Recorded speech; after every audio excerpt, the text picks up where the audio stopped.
Niwape pole sana kwa majanga yaliyotupata. Kila mmoja mwana CCM mwenzetu kapata majanga yake kwa nafasi tofauti. Sisi chama wilaya ndio tumepata majanga makubwa zaidi kwa kuunguliwa na jengo la Chama cha Mapinduzi.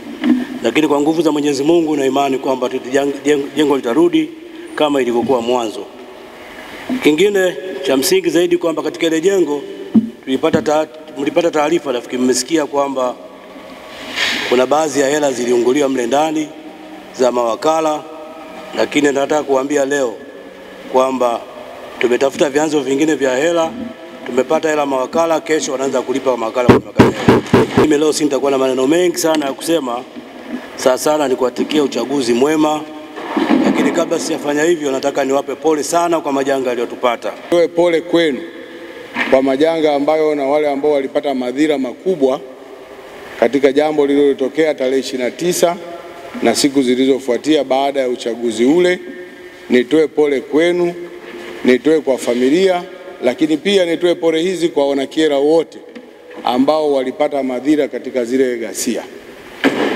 Kikubwa zaidi, sisi ni wawakilishi wa wananchi.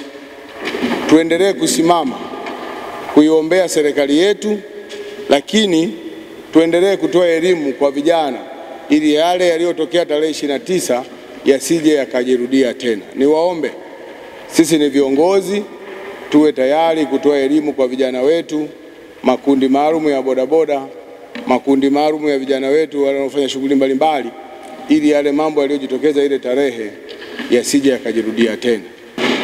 Lakini la mwisho, sisi ndiye wawakilishi wa wananchi wetu wa Kyela.